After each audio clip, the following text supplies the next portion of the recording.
देवादिदेव 1008 पार्श्वनाथ भगवान की जय जय जय। चैतन्य चमत्कारी गुणायतन के मूल नायक श्री चंद्र प्रभु भगवान की जय जय जय। जय बोलिए संत शिरोमणि आचार्य भगवंत विद्यासागर जी महामुनिराज की जय जय जय। जय बोलिए गुणायतन प्रणेता शंका समाधान करता भावना योग प्रवर्तक तरुणाई के प्रखर वक्ता पूज्य मुनिवर श्री प्रमाण सागर जी महाराज की जय जय जय। मुनिवर श्री निर्वेक सागर जी शीतल सागर जी महाराज की जय जय जय। मुनि संघ की जय जय जय। प्रिय बंधुओं, तीर्थराज सम्मेद शिखर की तलहटी गुणायतन परिसर में आयोजित देश के सर्वाधिक लोकप्रिय कार्यक्रम शंका समाधान में यहाँ उपस्थित एवं देश विदेश से जुड़े हुए उन सभी श्रद्धालुओं का जो कि पारस चैनल, जनवाणी चैनल एवं प्रामाणिक ऐप के माध्यम से इस कार्यक्रम का सीधा प्रसारण देख सुन व आनंद ले रहे हैं, उन सभी का गुणायतन और श्री सेवायतन परिवार की ओर से हार्दिक हार्दिक अभिनंदन करते हैं।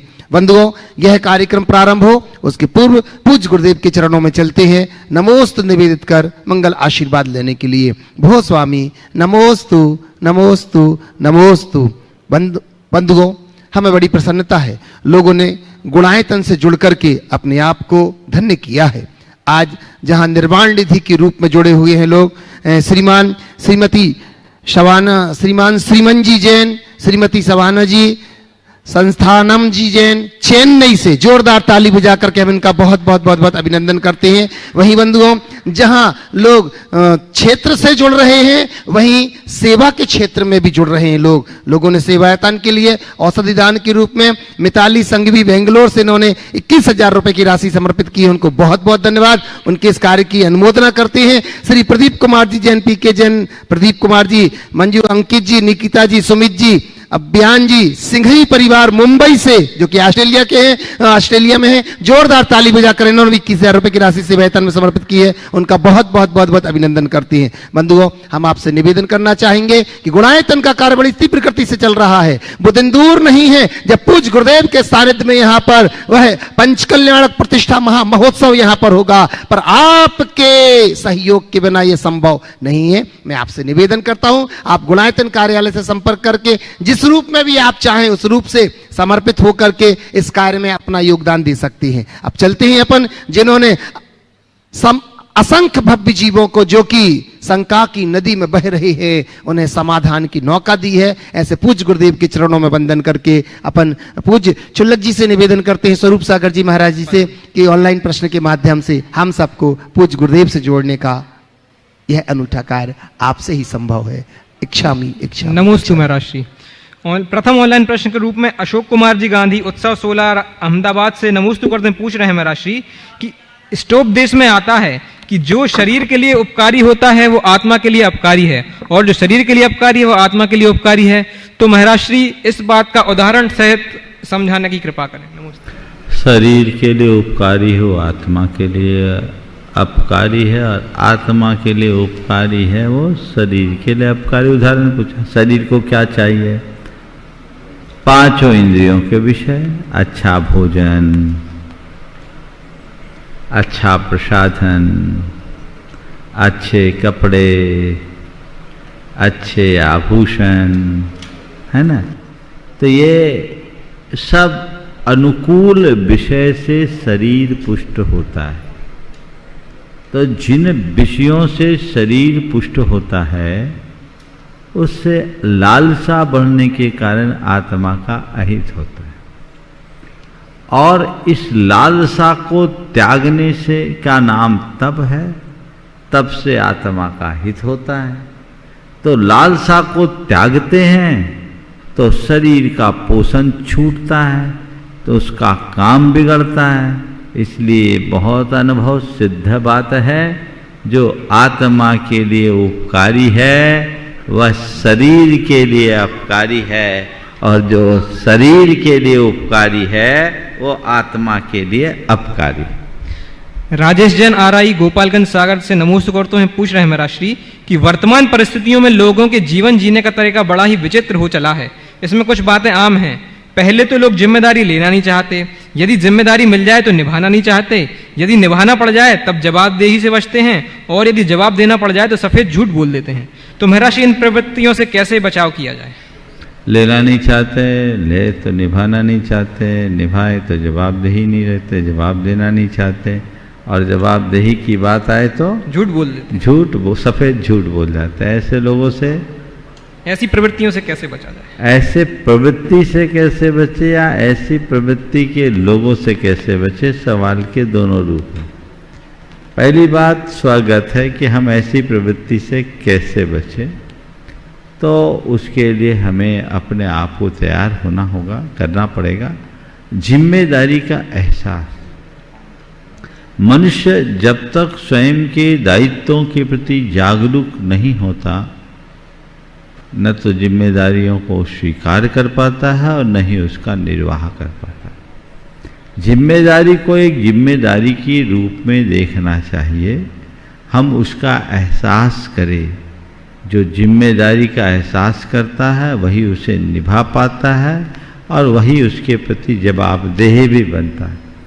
आजकल बहुत सारे लोगों के साथ ऐसी बीमारी है कि वे जिम्मेदारी का एहसास करना नहीं चाहते, तो हमें चाहिए कि हम वैसा करने का प्रयास करें। और दूसरी बात, जो ऐसे लोग हैं गैर जिम्मेदार लोग, उनसे कैसे बचें?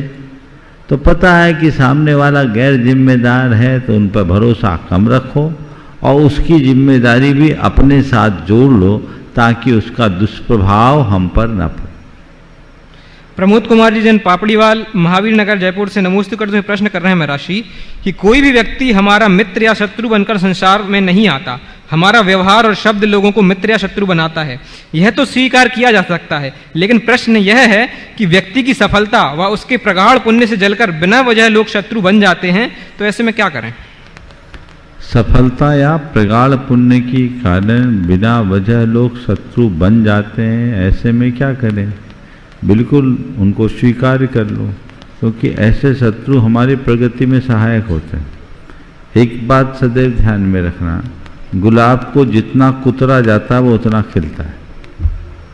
यदि व्यक्ति सफल है और उसके पुण्य का योग है, स्वाभाविक रूप से उसके आलोचक होंगे। हमारे गुरुदेव का एक बड़ा अच्छा हाइकू है, आलोचन से लोचन खुलते सो स्वागत। स्वागत करो। अगर कोई शत्रु है तो फूलों के मध्य कांटे तो रहेंगे ही, कांटों के मध्य फूलों को खिले रखना पड़ेगा। इसलिए हम अपनी शक्ति को अपने कल्याण में लगाएं, औरों के साथ उसे न जोड़ें। एक अज्ञात प्रश्न सांगली से है महर्षि कि मेरे विवाह के लिए परिवार वाले लड़का देख रहे हैं। मैंने अपनी पढ़ाई पूरी कर ली है और मैं सामाजिक धार्मिक कार्य करती हूँ तथा साथ में खुद का काम भी करती हूँ, पर लोग कहते हैं कि लड़की अच्छी है पर बहुत ज़्यादा धार्मिक है, और बोलते हैं कि विवाह के बाद हमारी सारी मिथ्या रीतियों का भी वहन करना पड़ेगा। अब मुझे समझ में नहीं क्या करना पड़ेगा? जो उनके रीति रिवाज चल रहे हैं भले ही वो मिथ्या हो, लेकिन उनका वहन करना पड़ेगा। एक बार फिर से बोलो। विवाह के बाद जो घर में मिथ्या रीति रिवाज चलते हैं उनका भी वहन करना पड़ेगा। हाँ हाँ। तो अब अच्छे परिवार का चयन कैसे करें, इसके लिए राह दिखाएं। देखिए, सही बात है, समानस शीलम वैष्णेषु सख्यम। जहाँ शील और संस्कार की समानता होती वहीं मैत्री का निवास होता है। अगर कोई व्यक्ति धार्मिक है तो उसे ऐसे ही परिवार को प्रमुखता देनी चाहिए जहाँ के आचार विचार और संस्कार उसके अनुकूल हो, क्योंकि इनकी अनुकूलता के अभाव में बड़ी संक्लेश की स्थिति बनती है, परेशानियाँ खड़ी होती। आप जब भी किसी से बात करो तो अपनी प्राथमिकता में इस बात को रखो। मैं समझता हूँ सब तरह के लोग होते हैं, चाहे लड़के हो या लड़कियाँ, दोनों तरह के दोनों श्रेणियों में इस तरह के लोगों को तलाश होती है। अब तो ऐसी व्यवस्था बने ताकि समान विचारधारा के लोग मिले, और मैं तो कहता हूँ ठान लो ऐसा मिलेगा तो करेंगे, नहीं तो मेरा रास्ता दूसरा भी खुला है। चक्कर में पड़ने के क्या बात, विवाह करना कोई ज़रूरी थोड़ी है। अपने आप के संस्कारों को गिरवी रखकर विवाह करके क्या पाओगे, जिंदगी भर दुखी रहोगे। इसलिए ठान लो, अगर हमें विवाह करना ही पड़ा तो हम तभी करेंगे जब सब संयोग मेरे अनुकूल बनेंगे, और नहीं है तो मैं नहीं करूँगी। यदि इतना सोचते हैं तो बहुत सारी बातें अपने आप ठीक हो सकती। डॉक्टर रत्नेश कुमार जैन भोपाल से नमोस्तु करते हुए प्रश्न कर रहे हैं महाराज श्री कि प्रायः देखा जाता है कि जो बातें जैन समाज के आंतरिक मंच पर रखकर चर्चा करनी चाहिए वो बातें सोशल मीडिया आदि पर डालकर जैन समाज की एकता को खंडित, कमजोर और अन्य कमी बताकर अपने आप को महान विद्वान समझते हैं और शुभचिंतक समझते हैं। तो कृपया इस विषय में अपना मार्गदर्शन दें। अनेक बार बोल दिया मैंने। सबसे पहली बात, वो तो अपनी बात रखते हैं, फैलाता कौन है? मैंने अनेक बार कहा है, जो भी नकारात्मक बातें या जो हमारी समाज के मर्यादा के बाहर की बात है, समाज की आंतरिक बातों को सोशल मीडिया में प्रसारित करते हैं, आप उनको हतोत्साहित कीजिए, उनको अपने ग्रुप से निकालिए, अथवा आप उस ग्रुप से अलग होना शुरू कर दीजिए, उसे फॉरवर्ड करना बंद कर दीजिए, तभी ऐसे लोग हतोत्साहित होंगे। मुझे तो सबसे बड़ी विडंबना दिखती है, एक तरफ तो लोग चिंता भी जताते हैं और दूसरी तरफ ऐसी खबरें जल्दी फैलाते हैं। अच्छी खबरें फैलाने में लोग फिर भी देर कर देते हैं, लेकिन नकारात्मक बातों को लोग बहुत तत्परता से फैलाते हैं, ये उचित नहीं। पंकज जी जैन बूदी से नमोस्तु करते हैं, पूछ रहे हैं आखिरी प्रश्न पूछ रहे हैं महाराज श्री कि यदि कोई भविष्य देख सकता है जैसे अवधि ज्ञान आदि के माध्यम से, तो सब कुछ पूर्व निर्धारित हो जाएगा, जैसे रावण का वध, राम जी का वनवास आदि, तो ऐसे में तो हम कठपुतली बन के रह जाएंगे। तो महाराज श्री ऐसे में क्या करें? अगर कोई भविष्यगाता हो जो हमारी सब चीजें बता दे और आपने कहा हम ऐसे में कठपुतली से बन के रह जाएंगे, अच्छा, इसी वजह से आज ऐसा कोई भविष्य बताने वाला नहीं है कि हमें कोई कठपुतली बनना पड़े। हम एक बात को सदैव ध्यान में रखें, हमारी कुछ पर्याय नियत होती है, कुछ पर्याय अनियत। पर्याय वही प्रकट होती है जैसी कारण सामग्री होती है। कारण क्रमानुक्रम विधायित्वात् कार्य क्रमानुक्रमस्य, कार्य का क्रमानुक्रम कारण के क्रमानुक्रम पर निर्भर करता है। हम किस तरह की कारण सामग्री का योग मिलता है वैसा कार्य होता है। इसलिए ये बात सोचना कि मेरा जो भविष्य प्रकट हो गया वो सुनिश्चित है, भगवान की वाणी में जो निकल गया वो निश्चित है। भगवान ने हमसे ये नहीं कहा कि तू निष्फिकर होकर बैठ जा, तेरा जो होना वो मेरे ज्ञान में आ गया। भगवान ने ऐसा तो कोई उपदेश दिया नहीं। भगवान ने तो यही कहा कि यदि अपना कल्याण करना चाहता है तो परिवज्जतु सामान्यम यदि इच्छति दुख परिमोक्षम।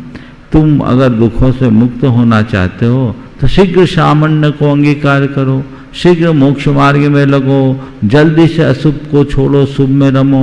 भगवान ने तो यही कहा, अकरनी को छोड़ो और करनी को करो। भगवान ये क्यों नहीं बोल दिया, अरे निष्फिकर होके बैठ जा, सब मेरे हाथ में है, मेरे ज्ञान में। हाथ में तो उनके भी नहीं है, सब मेरे ज्ञान में है। जो जब जैसा होना होगा तो हो जाएगा। इसलिए इस तरह की उथली बातों में उलझने में कोई सार नहीं। अब शंकाओं के लिए चलते हैं सीधे मंचासीन मुनि संघ के चरणों में, और सर्वप्रथम निवेदन है क्षुल्लक श्री 105 चिद्रूप सागर जी के चरणों में कि अपने प्रश्न के माध्यम से हमें लाभान्वित करें। पूज्य मुनित्रय के चरणों में नमोस्तु। एलक जी क्षुल्लक जी को इच्छा में। महाराज जी, सामान्य से कुछ प्रकार की हट सुनते हैं, बाल हट, स्त्री हट, राज हट, इसमें एक साधु हट भी सुनते हैं। तो साधु का तो सर्वत्र गुणानुवाद होता है, पर यह हट किस रूप में है और इसका किस अर्थ में है? बाल हट, राज हट, त्रिया हट और साधु हट। आपने बिल्कुल ठीक कहा, साधु का गुणगान होता है और बाकी का गुणगान नहीं होता। तो ये साधु हट है क्या? देखिए, बाल हट अपनी बात मनवाने को होती है, त्रिया हट भी अपनी बात मनवाने को होती है। राजा का भी जो हट होता है, एक बार जो ठान लिया कर दिया, वो कुछ पाने के लिए होता है। लेकिन साधु का हट जो होता है खुद को खपाने का होता है। साधु दूसरों के लिए हट नहीं करता, बाकी सारे हट कुछ पाने को है, और साधु हट खुद को खपाने को है, खुद को तपाने का है। जो खुद को खपाता है वही कुछ पाता है। इसलिए साधु हट करने वाले साधु भी लोक में बंदनीय माने जाते हैं और उस हट की भी प्रशंसा होती है, पर बाकी हट अप्रशंसनीय माना जाता है। निवेदन है क्षुल्लक श्री 105 समादर सागर जी के चरणों में कि अपना प्रश्न रखकर हमें लाभान्वित करें। नमस्ते महाराज जी। महाराज जी, अभी कुछ दिन पहले यहाँ पर एक माँ अपने बच्चों के लिए रो रही थी कि मेरे बेटों का संस्कार किस प्रकार से मिलेगा। तो महाराज जी, एक माँ जो हमसे आकर कहती है बच्चों को नियम मत देना, नहीं तो हम आपके पास नहीं भेजेंगे। एक माँ बेटे के लिए दीक्षा दे होने के निमित्त से उसको अपने घर में पालती है, लेकिन कई निमित्त से बेटे को मालूम पड़ जाता है कि इस प्रकार से साधु का अपमान हुआ है और वह उनके साथ निकल जाता है। वही माँ मर करके आर्त ध्यान से उनका भक्षण करती है। एक माँ जानती है कि मेरी बेटी निर्दोष है, फिर भी वो उनको घर में नहीं रखती है। तो मुझे ऐसा क्या कारण है कि इस प्रकार से निमित्त बनते हैं? सही हो या गलत, समाधान करे। नमस्ते महाराज जी। आपका सवाल समझ में नहीं आया। शायद जितना मैं समझाऊं दोहरा रहा हूं, रेक्टिफाई आप कर लेना। शायद 3 माँ की चर्चा आप कर रहे हैं। एक माँ क्या है ना,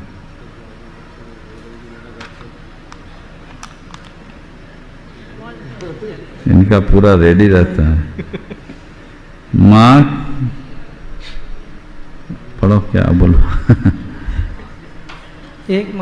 एक माँ अपने बच्चे के लिए रो रही कि मेरे बच्चे को संस्कार किस तरह मिले। हाँ। एक माँ रो रही कि मेरा बच्चा महाराज के पास जाएगा तो कोई नियम मत दिला दें। हाँ। और एक माँ अपने बेटे को दीक्षा लेने पर आर्त ध्यान से मर करके वो शारनी बन के उसका भक्षण करती है। तो एक माँ मेरे बेटे निर्दोष है, अपवाद के कारण सासू ने घर से निकाल दिया है, घर में नहीं रखती है। ऐसी 4 प्रकार की माँ है। चौथी माँ कौन सी है? अपवाद के कारण सासू ने घर से निकाल दिया। अंजना सती घर को में नहीं रखती है। हाँ। प्रश्न इतने लिखा है इसमें आगे। ठीक है, बहुत अच्छा सवाल है। माँ पर आपका चिंतन बढ़िया है। एक माँ है जो इस बात के लिए दुखी है कि मैं अपने, चिंतित है, दुखी शब्द तो ठीक नहीं है, अपने बच्चों को संस्कार कैसे दूं। और एक माँ है जो अपने बच्चों को साधुओं से इसलिए दूर रख रही है कि वहाँ जाएगा तो कहीं हाथ से न निकल जाए। एक माँ है जो साधु दीक्षा ले ले तो आर्त ध्यान से मरकर शालिनी होकर अपने ही बच्चे का संहार कर रही। और एक माँ है जो अपने निर्दोष बहू को घर से निकाल रही। वो माँ नहीं, वो सासू है ना। तो चौथी माँ को और तलाश लिया जाए। चौथी माँ अगर मुझसे पूछो तो यहाँ अच्छी माँ मैं दे देता हूँ। वो माँ जो अपने बेटे को बेटे के द्वारा दीक्षा लेने का भाव प्रकट करने पर माँ कहती है, बेटा तुझे दीक्षा लेना है तो ले ले, आज मेरी कोख कृतार्थ हो रही है। ये चौथी ज़्यादा अच्छी। अब आपने पूछा है, ये अपने वो है मंदालसा की कथा होती है। 6 बेटे दीक्षित हो गए, 7वां दीक्षित नहीं हुआ तो उसके मन में इस बात की पीड़ा थी कि मेरे संस्कार कहाँ धूमिल पड़ गए, 6 निकल गए, 7वां क्यों रह गया। तो आखिर 7वां भी युद्ध लड़ते लड़ते हाथी पर बैराग हुआ और बाद में आगे चलकर वो दीक्षित हुआ और उसके संस्कार सार्थक हुए। तो ये 4 माँ है, माँ के रूप है। इनमें सबसे अच्छी माँ कौन सी? देखिए, दूसरी और तीसरी तो अच्छी माँ नहीं कहलाएगी। पहली माँ अच्छी माँ है और चौथी माँ सच्ची माँ है। क्या बोल रहा? पहली माँ अच्छी माँ वो है जो अपने बच्चों पर अच्छे संस्कार डालने का भाव रखे, और सच्ची माँ वो है जो अपने बच्चों के संस्कार को साकार कर सके। समझ गए? और बाकी दोनों माँ कहलाने लायक भी नहीं। जो अपने बच्चों को अपने व्यामोह में फंसाकर उनका संसार बढ़ाए, उनके दुख का कारण बने, वो माँ कैसी? वो अपने स्वार्थ के लिए ये सोच रही कि अगर निकल गया तो मेरे लिए क्या बचेगा। और एक जिसका निकल गया फिर भी रो रही है। अगर वो माँ तत्वज्ञानी होती तो ऐसा नहीं होता। लेकिन चौथी माँ जो मंदालसा थी, अरे मेरा बेटा, ये है ना। तो ये चीजें होनी चाहिए। तो अपने जीवन में अच्छी माँ और सच्ची माँ बनने का भाव जगाना चाहिए। नमोस्तु पूर्वक निवेदन है परम पूज्य मुनि श्री शीतल सागर जी के चरणों में कि अपना प्रश्न प्रेषित कर हमें लाभान्वित करें। ओम नमः सिद्धिभ्यः। अभी एक जानकारी मिली कि हेयर थेरेपी पद्धति है जिसमें बालों को जड़ से निकालते हैं और उस बाल को जब दवाई में डाला जाता है तो उससे रोग का इलाज हो जाता है। तो ये पढ़ने के बाद लगा कि हमारे आचार्यों ने जो केशरोंच के बाद बालों को खेत में बिखराने का इस तरह से कुछ बताया है और वैसा करते भी हैं, लेकिन आजकल जो खेतों में पेस्टिसाइड फर्टिलाइज़र डले होते हैं तो इसका दुष्प्रभाव भी हमारे ऊपर पड़ता होगा क्या? कृपया प्रकाश। देखिए, महाराज जी ने बहुत गंभीर बात उपस्थित की है। ये बिल्कुल ठीक है। हेयर थेरेपी खासकर होम्योपैथी में कुछ लोग करते हैं कि वे आपके बाल को लेते हैं और बाल अपने किट में डालते हैं और आप दूर हैं, हजारों किलोमीटर दूर, और वहाँ बाल का ट्रीटमेंट करते हैं और असर पेशेंट पर पड़ता है। ये एक थेरेपी है, कई लोग करते हैं। अब उसका कितना असर पड़ता है ये बात अभी प्रकाशित नहीं है, पूरी तरह से प्रमाणित भी नहीं है, लेकिन ये थेरेपी है जिसका लोग प्रयोग करते हैं और इसके पीछे का विज्ञान क्या है ये इस विषय में मैं अभी कुछ नहीं कह पाऊंगा, लेकिन ये एक पद्धति है जिसकी जानकारी मुझे थोड़ी सी है।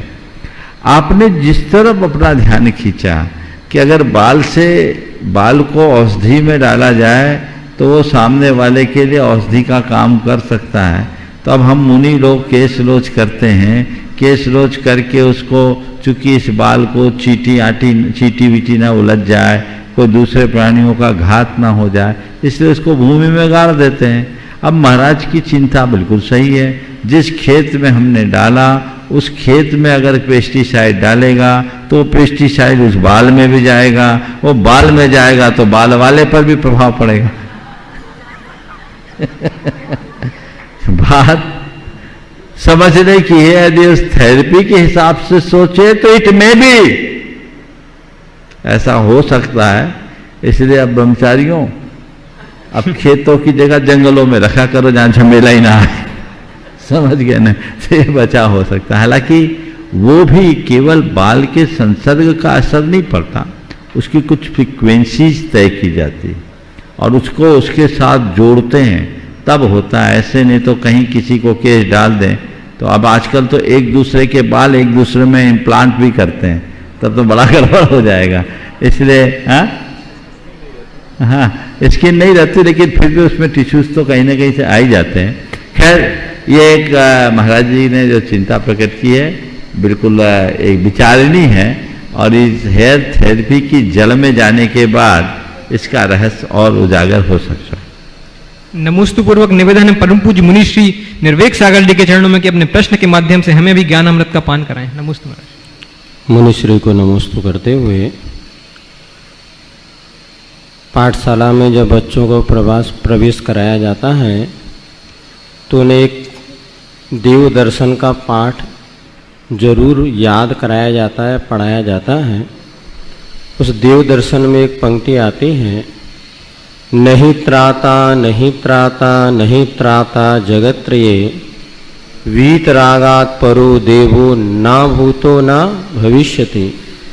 अर्थात वीतराग भगवान को छोड़ करके कोई भी हमारा रक्षक नहीं है, नहीं है, नहीं है। ना भूत में था और ना भविष्य में होगा। लेकिन कुछ लोग ऐसा कहते हैं कि वीतरागी भगवान तो ना हमारी रक्षा करते हैं ना संहार करते हैं, वो तो कुछ रक्षक देवी देवता हैं, वो ही हमारी रक्षा कर सकते हैं। इसलिए वीतरागी भगवान को की अपेक्षा रक्षक देवी देवताओं से हमारी रक्षा की भावना करनी चाहिए। ये कहाँ तक उचित है? कृपया समाधान करें। देखिए, सबसे पहली बात तो ये है कि इस पंक्ति का अर्थ समझिए। त्राता का अर्थ हम रक्षक कहें, क्यों ना हम इसे तारनहार माने। जो तारे सो त्राता, तो इस संसार से तारने वाला अगर हमारा कोई है तो कौन है? वीतराग हुआ। और रक्षा करने वाला तो कोई है ही नहीं। भगवान भी हमारी रक्षा नहीं कर सकते, कोई किसी का रक्षक नहीं है और कोई किसी का मारक भी नहीं है। आयु पूरी होने के बाद कोई जिला नहीं सकता और आयु रहने तक कोई हिला नहीं सकता। तो रक्षक भी नहीं है, मारक भी नहीं है, ये तो केवल व्यवहार में कहा जाता है। लेकिन तारक है, उद्धारक है। तो बीतराग भगवान ही इस भाव सागर से तारने वाले हैं, क्योंकि वो खुद तिर चुके हैं। और बाकी जिनका आपने उल्लेख किया वो तो खुद भाव सागर में गोते खा रहे हैं, जो खुद डूब रहे हैं, हमें क्या तारेंगे। इसलिए अपना श्रद्धांत सही रखना। बीतराग के अतिरिक्त अन्य किसी की शरण स्वीकार करना ही एक भूल है। देखो एक प्रसंग सुनाता हूं, महाभारत का प्रसंग है। जब कंस को मालूम पड़ा कि मेरा हंता अभी शिशु रूप में है और नंदगांव में पल रहा है, चिंतित हो गया। ज्योतिषियों ने बता दिया, पर चिन्हित नहीं कर पाया कि कौन है मेरा हंता। तो कंस को थोड़ी चिंता हुई कि कोई मुझे मारने वाला पैदा हो गया। राजाओं की नीति होती कि शत्रु को प्रारंभिक अवस्था में ही कुचल दो, नहीं तो परेशान करेगा। वो चिंतित था तो उसके दरबार में पूतना आई। कंस को चिंतित देखकर पूतना ने कहा, आप बिल्कुल चिंता मत करें, ये तो मेरे लिए बिल्कुल चुटकियों का काम है। आप निष्फिक्र रहे, नंदगांव में एक भी बच्चा नहीं बचेगा। कहानी आप लोगों ने सुनी है, पढ़ी है, हो सकता है देखी भी होगी। पूतना ने बड़ा लुभावना रूप बनाया, मोहक, और वह मोहक रूप बनाकर नंदगांव में पहुंची। सारे ग्वाल बाल उसके गोद में खेलने के लिए उमड़ पड़े, और जिस जिस बच्चे ने उसके आंचल का दूध पिया सब चले गए, अचेत हो गए, सब अचेत हो गए। लेकिन जब श्री कृष्ण की बारी आई, वो गए तो था नन्हा बालक, लेकिन बाल अवस्था में एक घूंसा ऐसा दिया कि पूतना की सारी माया उतर गई। भेद खुल गया, अचेत बालक भी फिर बच गए। उनने उसका दुग्धपान नहीं किया। बस मैं इतनी ही बात कहता हूं, बाकी बच्चे उस पूतना के मोहक अंदाज में मुग्ध हो गए, पर श्री कृष्ण जानते थे कि एक बालक के लिए जो मां के दूध में मिल सकता वो संसार में कहीं नहीं मिल सकता। एक बच्चे के लिए यदि शरण है तो केवल मां का आंचल है और कुछ नहीं, है ना। जिसको ये विवेक है कि मां के आंचल से बड़ा और किसी का आंचल नहीं, वो कितना भी लोह मोहक और लुभावना क्यों ना हो, उसकी तरफ जाएगा भी नहीं, उस आंचल की तरफ देखेगा भी नहीं। और जिसे ये विवेक नहीं है वो ऐसी पूतनाओं के चक्कर में अपना सब कुछ गड़बड़ करेगा।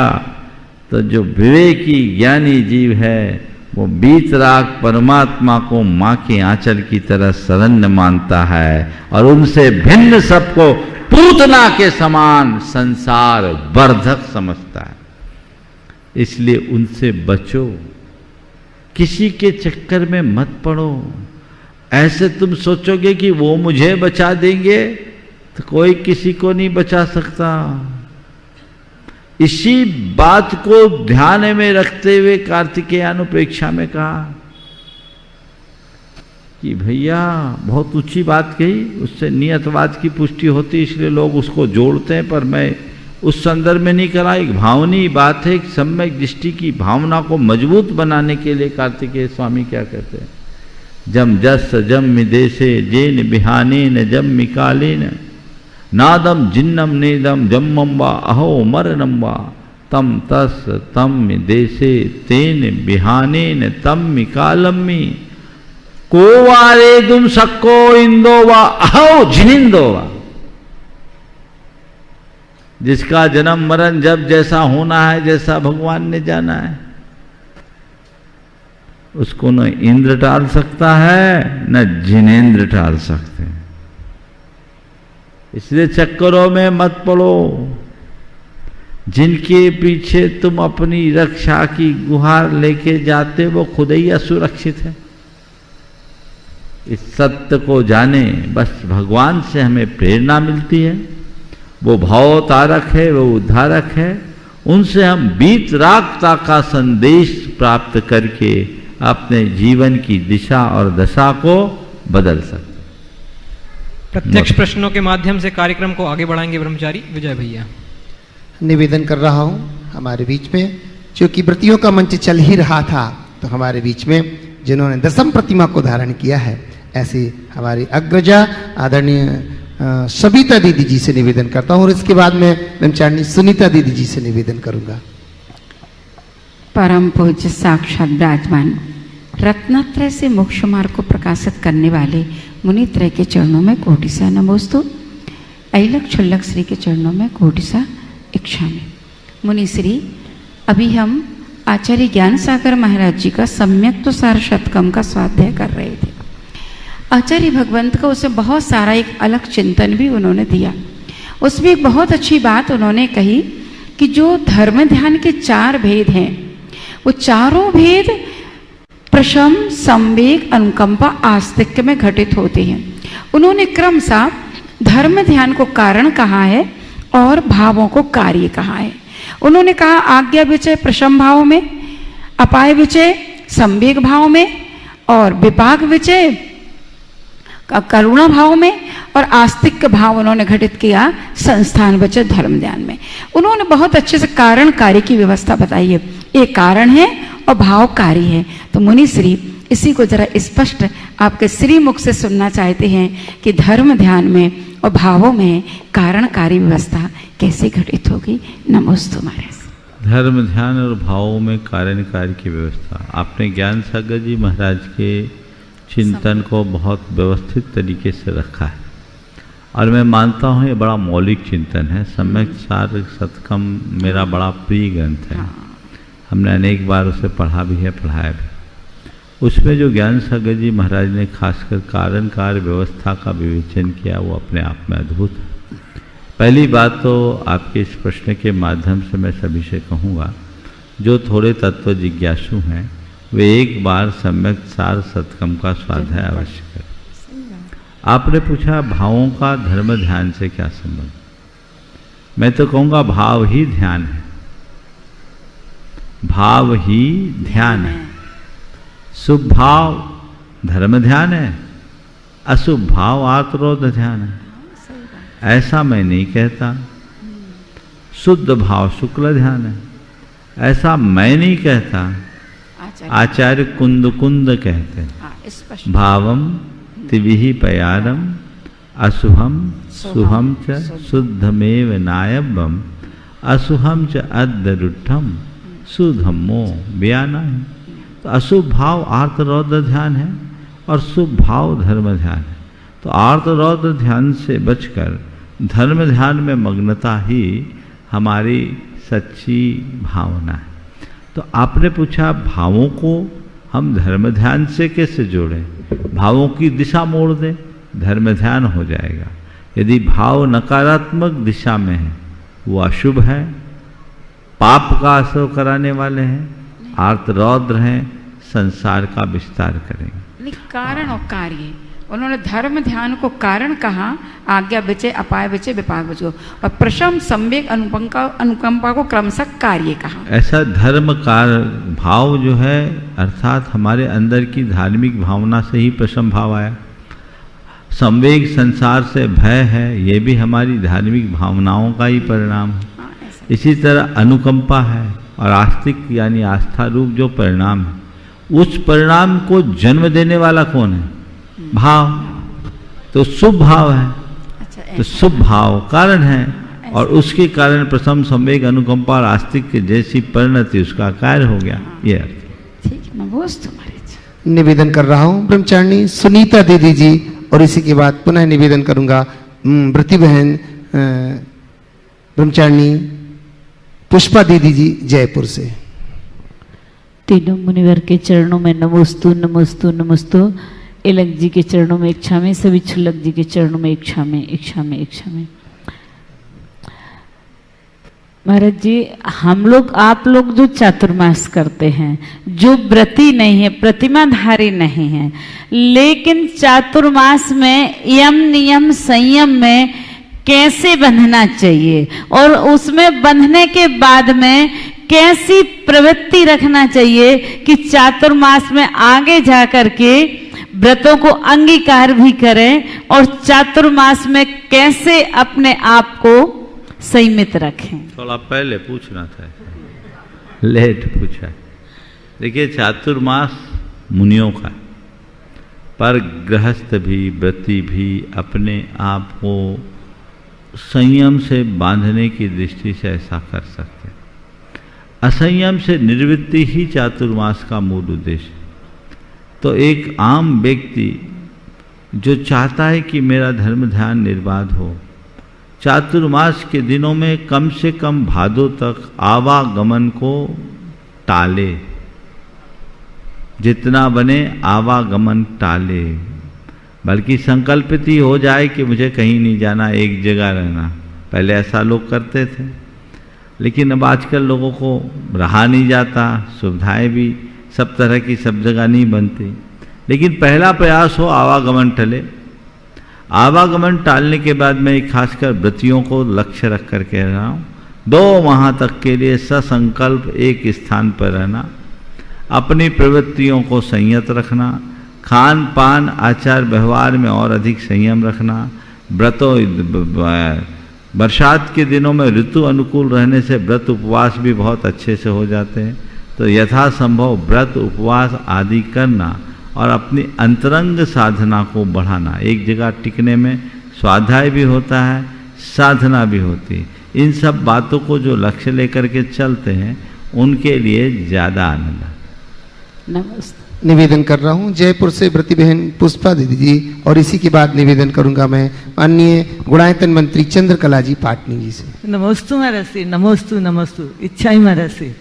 महाराज श्री, हम है ना शास्त्रों के है ना जिला चढ़ाते हैं, जिनवाणियों के जिला चढ़ाते हैं, उनको अच्छे से रखते हैं, उनमें सिद्धांत ग्रंथ भी होते हैं। तो महाराज श्री, क्या हमको इसके अंदर दोष लगेगा? शुद्धि के वस्त्र पहन के चढ़ाओगे तो कोई दोष नहीं लगेगा। शुद्धि पूर्वक, नीचे रखे बिना। निवेदन कर रहा हूँ चंद्रकला जी पाटनी व्रती बहन, और इसी के बाद निवेदन करूंगा प्रेमचंद जी, संध्या जी, उपकार एजेंसी सागर। मेरी तरफ से जगत के सब जीवों की तरफ से दोनों मुनिराजों के चरणों में नमोस्तु। एलक जी के चरणों में इच्छा में, सब क्षुल्लक जी के चरणों में इच्छा में। महाराज श्री, कई लोग कहते हैं कि मंदिर में जय जिनेन्द्र नहीं करना चाहिए, और क्षुल्लक जी, एलक जी, इन लोग के मतलब इन लोग को हम लोग इच्छा में कर सकते हैं क्या मंदिर में, और माता जी को वंदा में कर सकते हैं क्या मंदिर में? पहली बात, जो लोग कहते हैं मंदिर में जय जिनेन्द्र नहीं बोलना चाहिए, उनसे मैं पूछना चाहता हूँ क्यों नहीं बोलना चाहिए? जय जिनेन्द्र का मतलब तो जानिए। आप लोग एक दूसरे को जय जिनेन्द्र बोलते, इसका क्या मतलब है? हाँ, जिनेन्द्र भगवान की जय हो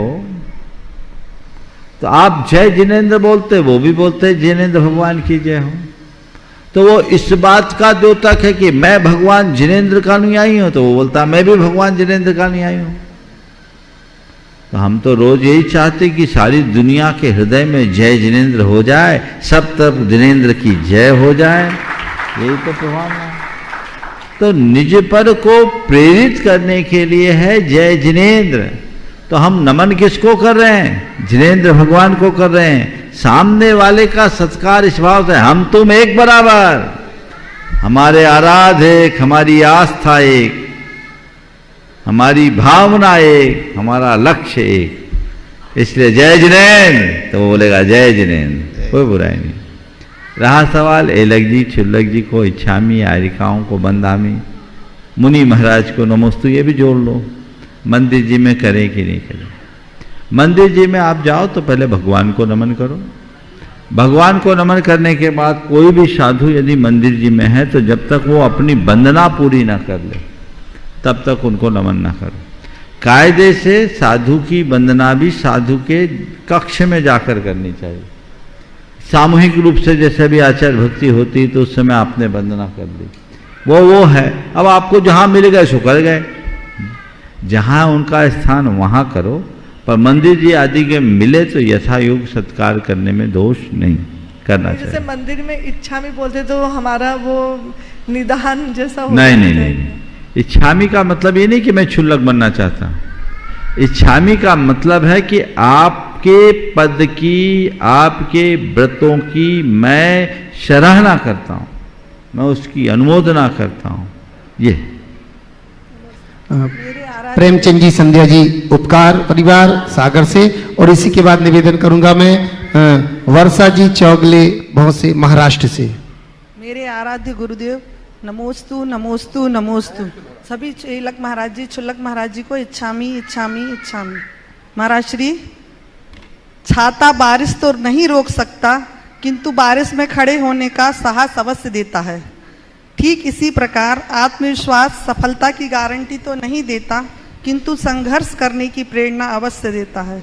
तो गुरुदेव हम ऐसा आत्मविश्वास कैसे जगाएं, मार्गदर्शन करें? छाते को देखो और प्रेरणा लेते रहो। जैसे बारिश होते हैं तो हम छाता, जबकि बहुत छोटी सी सीमा होती है छाते की, और आजकल के छाते तो और बहुत छोटे होते हैं। आजकल के छतरी का मतलब है इज्जत के साथ भीगना, है ना। फिर भी वो हमें उस बारिश को झेलने का साहस देता है। इसी तरह कभी भी हो, हमारे पास अल्प संसाधन भले हो, लेकिन अपना आत्मविश्वास कम नहीं रखना चाहिए, उससे प्रेरणा लेते रहना चाहिए। वर्षा चौगले जी भौशे महाराष्ट्र से, और इसी के बाद निवेदन करूंगा मैं अर्चना असित जी बहनाडा कोलकाता से। हे भगवान नमोस्तु नमोस्तु नमोस्तु। भगवान मेरा क्वेश्चन है कि जीवन में संयोग वियोग होता ही रहता है, दुख आता ही रहता है, लेकिन हमारे ऐसे कौन से कर्म का उदय आया कि हम परिवार वाले वियोग, वो दुख भूल नहीं पा रहे हैं महाराज जी। ऐसे कौन से कर्म हमने पिछले जन्म में किए होंगे, इतने क्रूर कर्म हमने किए होंगे कि हमारे जीवन में इतना बड़ा वियोग आया महाराज जी। देखिए, पहले तो मैं सहानुभूति प्रकट करता हूँ आपके प्रति, जिनके लिए भी जीवन में ऐसा वियोग हुआ। वियोग निश्चित ही हमारी व्यवस्थाओं को बिगाड़ता है, लेकिन हम सबको ये पता है कि संयोग वियोग हमारे हाथ में नहीं, तो हमें उसे स्वीकार करना सीखना चाहिए। ऐसे निमित्तों को सुख का निमित्त बनाने की जगह वैराग्य का निमित्त बनाना चाहिए, और ये सोचना चाहिए ये घटना घटी है तो अब हमें अपना रास्ता ठीक करना है। किसी के जीवन में कोई भी कैसा भी वियोग आ सकता है, ये कहा नहीं जा सकता। जब हम मोह भाव को जगाते हैं तो हृदय में दुख उत्पन्न होता है, और ज्ञान भाव जागता है तो सारा दुख दूर हो जाता है। तो हम मोह भाव से मुक्त होकर ज्ञान भाव में जीने का प्रयास करें, ताकि अपने आप को वियोग बुद्धि से बचाया जा सके। और कोई रास्ता नहीं है।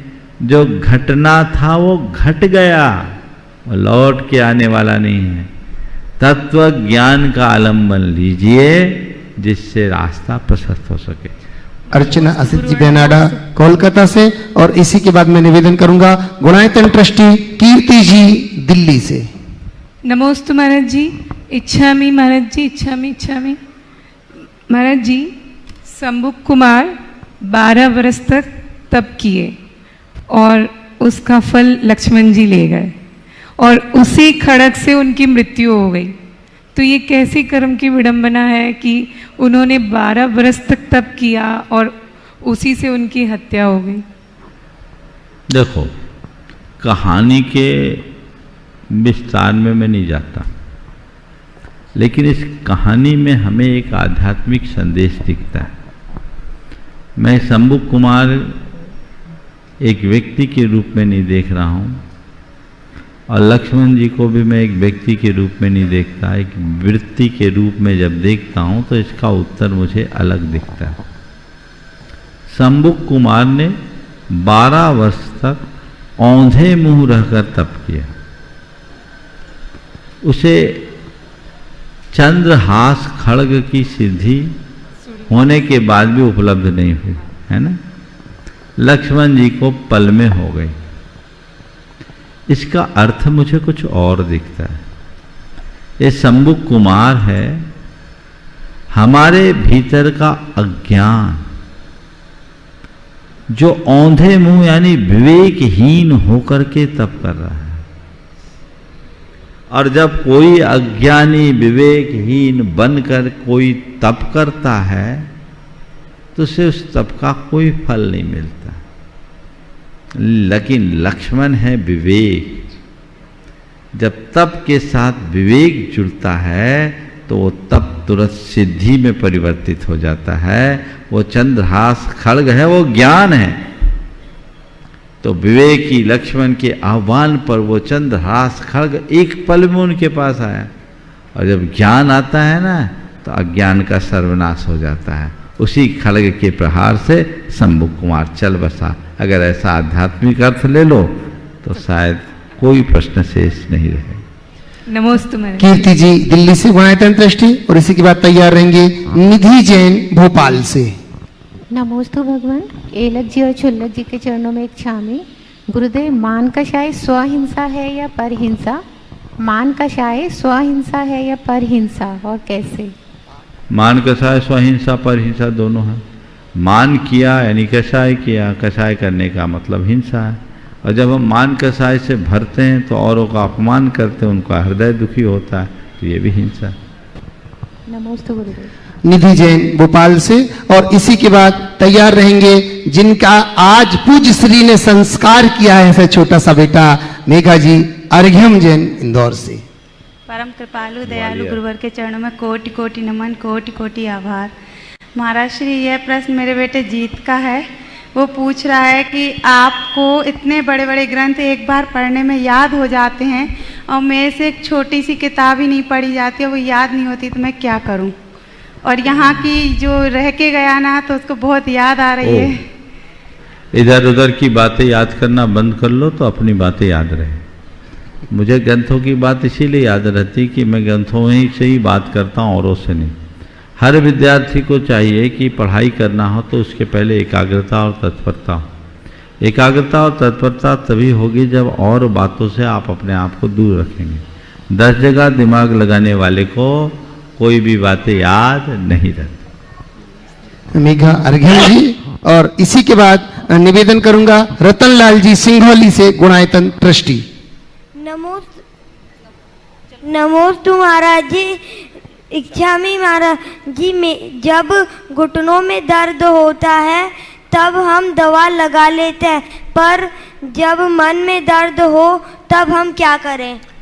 घुटनों में दर्द हो तो दवा लगाते हैं, मन में दर्द हो तो हम क्या करें?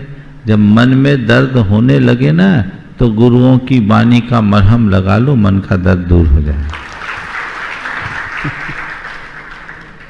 नमोस्तु महाराज जी। रतनलाल जी, जब हम शांति धारा में कुरु कुरु और सदास्तु बोलते हैं तो वो श्रावकों को बोलना होता है या फिर जो आप करवा रहे हैं उन्हें बोलना होता है? जो करा रहे हैं उनकी बात को सदास्तु या तथास्तु बोल सकते हैं आप, दोहरा के। तो कुरु कुरु भी तो सब बोलते हैं। कुरु कुरु आप बोलने लगे, कोई दिक्कत नहीं। कुरु कुरु यानी करे करे भगवान से प्रार्थना कर रहे हैं, वो बात है नहीं। नमोस्तु महाराज। रतनलाल जी सिंघौली से गुणायतन ट्रस्टी, और इसी के बाद से सांगली वाले तैयार रहेंगे, स्वाति जी, नेम विश्वनाथ जी, सोहम जी और नेम गुण जी। परम पूज्य गुरुवर के पावन चरणों में नमोस्तु नमोस्तु नमोस्तु। पूज्य अलग जी महाराज के पावन चरणों में इच्छा में गुरुवर, मैं अभी सिंगोली में करीब 250 वर्ष प्राचीन एक हस्तलिखित पारसनाथ पुराण का स्वाध्याय कर रहा था। उसी में आया एक के राजा अरविंद जी जो कमठ और मरुभूति के पिताजी थे, उनका एक मंत्री था, उसी पे उसे 4 लाइनें उन्होंने लिखी, उसी को मैं ऐसे ही पढ़ रहा हूँ। एक दिना भूपति मंत्री श्वेत बाल देखो निज शीस, उपजो विप्र ये विराग जानो सब जग अथिर सुहाग। जरा मौत की लघु बहीन या में संशय नाय, तो भी सुइत न चिंत वे बड़ी भूल जगमाय। ओ मैं नहीं समझ पाया तो लोग आपके सवाल कैसे समझेंगे? ऐसे सवाल कमरे में पूछना और ग्रंथ का संदर्भ सामने रखकर पूछना, कोई और सवाल कर लो। गुरुवर उनका विचार यह था कि सिर पे एक सफेद बाल देखने के बाद भी उन्होंने दीक्षा ले ली, और हमारे सिर की स्थिति में इतने बाल सफेद है जिनकी गिनती नहीं कर सकते। ऐसी स्थिति में हमारे उद्धार की कुछ संभावना दिख रही है नहीं? आप उनसे बड़े योद्धा, वो डर गए, आप लोग बड़े मजबूत हो। जिनको भाव भय होता है वो पल में वैराग्य धार लेते हैं, और जो भाव भय से विहीन होते हैं उनके लिए कुछ फर्क नहीं पड़ता। अरे बाल सफेद हो गए तो हो गए क्या? शत्रु से कौन डरता है? जिसको डर होता है, और जो शत्रु से निडर होता है वो डरता ही नहीं। बोला होन दो, बाल पकड़े पक दो, दांत गाल धस रहे धस दो, दांत निकल रहे निकल जान दो, कमर झुक रही झुक जान दो, एक दिन मरना तो है, मरेंगे जब मरेंगे, अभी तो जिंदा है। ये बात। नमस्ते। लीजिए सांगली वाले एक साथ आ जाएं, और मैं निवेदन करूंगा कपूर चंद जी कोटा से, जो कि पहले सांगली वाले। हाँ नमोस्तु नमोस्तु गुरुदेव। मेरा प्रश्न है कि जैन धर्म के अनुसार गृह प्रवेश की सही विधि क्या है? जैन धर्म के अनुसार गृह प्रवेश की सही विधि क्या है? काल प्रवेश है। हाँ, गृह प्रवेश। गृह प्रवेश की विधि क्या है? बहुत अच्छा है। देखिए, गृह प्रवेश के दिन जो होता है, क्यों कुछ पूजा पाठ मांगलिक क्रियाएं करते हैं, वो क्यों करते हैं? जिस जगह आप घर बनाए हैं वहाँ अनेक दिनों से लोगों ने काम किया, महीनों सालों लगता है, सब तरह के लोग रहते हैं, कई तरह की नकारात्मकताएं वहाँ होती है, तो उसकी शुद्धि होनी चाहिए। शुद्धि के लिए जो हमारे शास्त्रों में वास्तु शुद्धि के मंत्र बताए गए हैं, जो पीठिका आदि मंत्रों का उल्लेख किया गया, उनके साथ पूजा पाठ की क्रियाएं कर लेते हैं।